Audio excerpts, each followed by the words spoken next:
আসসালামু আলাইকুম। কেমন আছেন সবাই? আই হোপ আপনারা সবাই ভালো আছেন। আমরা আলহামদুলিল্লাহ ভালো আছি। দেখতে, দেখতে ১ মাস হয়ে গেল। গত মাসের ১৫ তারিখে এসেছিলাম আমরা অস্ট্রেলিয়াতে। সময় কত দ্রুত চলে যায়। ১ মাস আগেও ভাবিনি যে এই একটা মাস এত স্মুথলি আমাদের চলে যাবে। আলহামদুলিল্লাহ এখন পর্যন্ত সবকিছু বেশ স্মুথলি যাচ্ছে। তো আজকে সকালবেলা ঘুম থেকে উঠেছি। মনে হলো কিছু বাজার সদাই করতে হবে। একদমই বাসায় তেমন একটা গ্রোসারি নাই। সেগুলো আবার কিনতে যেতে হবে। বাসার কাছে গ্রোসারি হওয়ার কারণে দেখা যায় যে খুব বেশি করে কিনে আনি না। অল্প, অল্প করে কিনে আনি, শেষ হয়ে গেলে আবার যাই কিনতে। তো আমি এখানেই আসি উলওয়ার্ডসে, আমাদের বাসা থেকে একদম কাছে। আমার আগের কিছু ভিডিওতে অনেকেই অনেক রিজনেবল প্রাইসে গ্রোসারি পাওয়া যায় এমন অনেক জায়গার কথা, অনেক শপের কথা সাজেস্ট করেছেন। কিন্তু আমার আসলে বাসার একদম কাছে হওয়ায় এখানেই চলে আসি। যেহেতু গাড়ি নিয়ে আমার হাসব্যান্ড বের হয়ে যায়, তো আমার পক্ষে তো আসলে দূরে কোথাও যেয়ে গ্রোসারি করে আনা সম্ভব না। বাসায় ২ টা বাচ্চা থাকে। আবার দেখা যায় যে ওদেরকে স্কুলে দিয়ে স্কুল থেকে আসার পথে গ্রোসারি শপিংয়ে ঢুকে যাই। যা, যা প্রয়োজন হবে সেই দিনের জন্য কিনে নিয়ে আসি। এখন চেষ্টা করি খুব বেশি কোনো কিছু স্টোর করে না রাখতে। যখন যেটা দরকার তখন সেটা কিনে নিয়ে আসি। যখনই যাই ডিম কিনে নিয়ে আসার চেষ্টা করি, কারণ অস্ট্রেলিয়াতে এখন ডিমের ক্রাইসিস চলছে। বিশেষ করে অ্যাডিলেইডে ২ টার বেশি ডিম একজনকে দেয় না। মানে এভাবে ২ কেস ডিম আপনি আনতে পারবেন একসাথে। আর সেটাও দেখা যায় খুব ভোরে না গেলে পাওয়া যায় না। আজকে আমি ভোরে আসার কারণে লাকি যে আমি ২ ডজন ডিম একসাথে নিয়ে যেতে পারছি। গ্রোসারি নিয়ে বাসায় ঢুকতে না ঢুকতেই শাহিন জানালো যে স্কুলে যেতে হবে। ক্লোদিং কোম্পানি থেকে ওদের স্কুলে ডেলিভারি দিয়ে গিয়েছে। ওদের কিছু এক্সট্রা করে জামা কাপড় অর্ডার করে রাখা হয়েছিল, স্কুল ড্রেস এক্সট্রা অর্ডার করা হয়েছিল। হাফ হাতা কিছু স্কুল ড্রেসও অর্ডার করে রাখা হয়েছিল, যদি গরম লাগে গরমের সময় পরার জন্য। যেহেতু আমরা প্রথমেই শীত মনে করে সব শীতের জন্য ফুল স্লিভ তারপরে জ্যাকেট অর্ডার করেছিলাম। পরে আবার শাহিন মনে করে হাফ হাতারও অর্ডার করে দিল। তো সেগুলো নিয়ে আসলাম, এসে তারপরে গ্রোসারিগুলো গুছিয়ে রাখার জন্য কাজে লেগে পড়লাম। এখন একদম নাকে মুখে কাজ শুরু হয়ে যাবে। একটার পর একটা যন্ত্রের মতো কাজ করে যেতে হবে। তো এর মাঝখানে প্রথমেই ভাবলাম যে কাপড়গুলো ওয়াশিং মেশিনে দিয়ে দিই, যেহেতু কাপড় ধুতে সময় লাগবে প্রায় ১ ঘন্টার মতো। তাই এগুলো দিয়ে পরে রান্নাবান্নার কাজগুলো করব। তো আমি উলিস থেকে এই ফেব্রিক সফটনার প্লাস ডিটারজেন্টটা নিয়ে এসেছিলাম, লিকুইড ডিটারজেন্ট। এটা হচ্ছে গিয়ে ২টারই কাজ একসাথে করে, তাই আমার আলাদা করে সফটনার কিনতে হয় নাই। বাচ্চাদের কাপড়, আমাদের কাপড়, সবার কাপড় একসাথে দিয়ে দিয়েছি, তাই আমি মিক্সড অপশনটা সিলেক্ট করে দিলাম। আবার একটু কুইকারেও দিয়ে দিলাম, কারণ নাহলে অনেক সময় লাগবে। এইদিকে উলিস থেকে যে চিক পিসগুলো এনেছিলাম, ভাবলাম বিকেলের নাস্তার জন্য এই চিক পিসগুলো আগে থেকেই ভিজিয়ে রাখি। কিছুক্ষণ ভিজিয়ে রাখলে খুব দ্রুত সেদ্ধ হয়ে যাবে, বেশি সময় লাগবে না সেদ্ধ হতে। তো আমি এগুলো খুব বেশি সময়ও ভিজিয়ে রাখিনি, রান্না শুরু করার আগে ভিজিয়ে রেখেছি। সব রান্না শেষ হওয়ার পর চুলায় বসিয়ে দিয়েছিলাম। খুব একটা বেশি সময় লাগেনি এটা ভিজতে। বাংলাদেশে তো ওভারনাইট রেখে দিতে হয় চিকপিস বা চানা যেটাই ভেজাই, সারা রাত ভিজিয়ে না রাখলে সেদ্ধ হতে অনেক সময় লাগে। তবে একটা কাজ করা যায়, একটু বেকিং সোডা দিয়ে দিলে আবার তাড়াতাড়ি সেদ্ধ হয়ে যায়।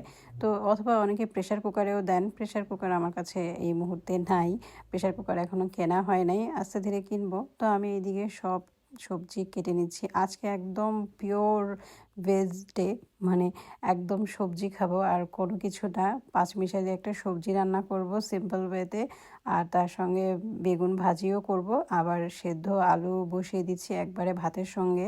আলু ভর্তা বানাবো। আলুগুলো স্টিমারের উপরে দেওয়া যায়, তবে চাল একটু বেশি হওয়ার কারণে আমি স্টিমারটা বসাইনি, না হলে দেখা যাবে যে স্টিমারের উপরে উঠে আসে ভাত এবং পানি পড়তে থাকে অনেক।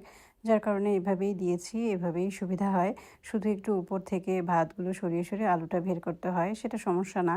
তো এই তো আমার এদিকে কাপড় ধোয়াও শেষ, মানে কাটাকুটি করতে করতেই আমার এত সময় চলে যায় যে এদিকে আমার ১ ঘন্টার মতো সময় পার হয়ে গিয়েছে শুধু সব কিছু কাটতে। তো আমি ভাবলাম রান্না শুরু করার আগে আগে একটু নিজেকে চাঙ্গা করে নিই, একটু কফি বানিয়ে কফি খেয়ে নিলাম। আর এইদিকে সকালবেলা একটু ওয়েদারটা কিছুটা গ্রুমি গ্রুমি লাগলেও সারাদিনে দেখা গেল যে একটু হালকা কখনো রোদ উঠছে, কখনো আবার মেঘলা হয়ে যাচ্ছে, কিন্তু বাতাস আছে প্রচুর, যার কারণে প্রচণ্ড শীত শীত লাগে। আগের কিছু ব্লগেও বলেছি এখন কিন্তু শীতের সিজন না, এখন হচ্ছে অটাম, তারপরেও শীত লাগে, মানে অদ্ভুত ওয়েদার অস্ট্রেলিয়ার।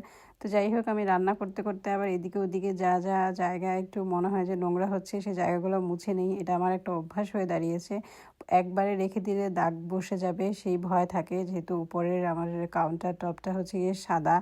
এটা একটা ভয়ের ব্যাপার, সারাক্ষণই মনে হয় যে দাগ লেগে যাচ্ছে বা দাগ পড়ে যাচ্ছে, তো যার কারণে হাতের কাছে একটা ন্যাকড়া রাখি।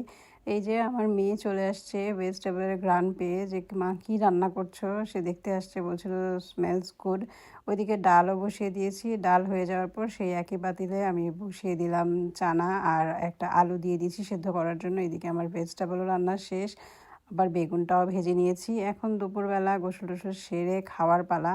একদম কোনো কিচ্ছু না, মাছ মাংস কিচ্ছু না, শুধু ভেজিটেবল ভর্তা, ডাল, তারপর বেগুন ভাজা, এগুলো দিয়ে খাচ্ছি। খেতে কিন্তু মন্দ লাগে না। আমি আমার রান্নার স্কেডিউলটা এভাবেই সেট করে নিয়েছি, প্রত্যেক দিন মাছ মাংস এগুলো রাখি না, কিছুদিন ভেজিটেবলও রাখি, কিছুদিন শুধুমাত্র ডাল ডিম বা ডাল আলু ভর্তা এরকমও যায়। আমার ডিপেন্ড করে আমার মুডের উপর। আমার ভালো লাগলে আমি ভেজিটেবল দিয়ে কোনো একটা কিছু বানাই, আর না হলে শুধু ডাল ডিম আর ডাল আলু ভর্তা রেখে দিই। তো এইদিকে আমাদের যে খাট দুটো অর্ডার করেছিলাম সেগুলোও পার্সেল চলে আসছে, এগুলো আবার অ্যাসেম্বল করে দিয়ে যাবে আরেকদিন। আমি শাহিনকে আফসোস করে বলি যে তুমি সব কিছু আলাদা করে ডেকে এনে অ্যাসেম্বল করাচ্ছ টাকা দিয়ে দিয়ে, অথচ আমি কত ব্লগারদের ব্লগ দেখেছি, তারা নিজেরাই সব কিছু খাট পালং সোফা টেবিল সব এভরিথিং নিজেরাই সেট করেছে।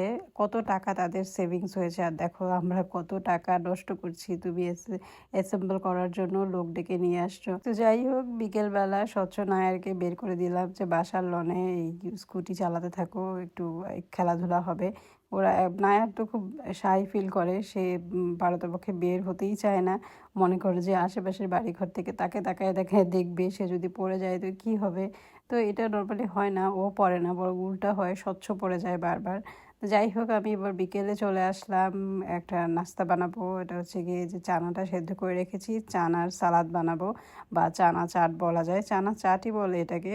তো আমি এর মধ্যে সেদ্ধ আলুগুলো কেটে নিয়েছি, টমেটো কেটে নিয়েছি, শসা কেটে নিয়েছি, তারপর একটু পেঁয়াজ কুচি করে নিয়েছি, আর সাথে নিয়েছি ধনেপাতা কাঁচামরিচ। আমি নর্মালি কাঁচা পেঁয়াজ খাই না, কিন্তু এখানে আসার পর দেখছি যে এই কাঁচা পেঁয়াজগুলো বাংলাদেশের পেঁয়াজের মতো অত ঝাঁজ না, যার কারণে খেতে পারছি। আমার কাঁচা পেঁয়াজ খেলে প্রচণ্ড গ্যাস হয়, পরের দিন পর্যন্ত মুখে গন্ধ লেগে থাকে, সেটা আমার একদম ভালো লাগে না। কিন্তু এখানকার পেঁয়াজে তেমন কোনো গন্ধ বা ঝাঁজ কিছুই নাই। তবে হ্যাঁ, পেঁয়াজ কাটতে গেলে চোখ দিয়ে পানি বের হয়, এটা আবার হয়। তো যাই হোক, আমি এর মধ্যে আবার টক দই দিয়ে দিলাম, লেবুর রস চিপে দিয়েছি, আর সাথে চাট মশলা দিয়েছি। এই চাট মশলার মজার ব্যাপার হচ্ছে এটা ইন্ডিয়ান দোকান থেকে আনা হয়েছে, কিন্তু পাকিস্তানি চাট মশলা, শান নামে যে পাকিস্তানি কোম্পানি আছে সেই কোম্পানির চাট মশলা। তো আমি এটা মজা করে শাহিনকে বলছিলাম যে দেখো, ইন্ডিয়ান দোকান থেকে পাকিস্তানি জিনিস নিয়ে আসছে, আর ওইদিকে ইন্ডিয়া পাকিস্তান যুদ্ধ করে।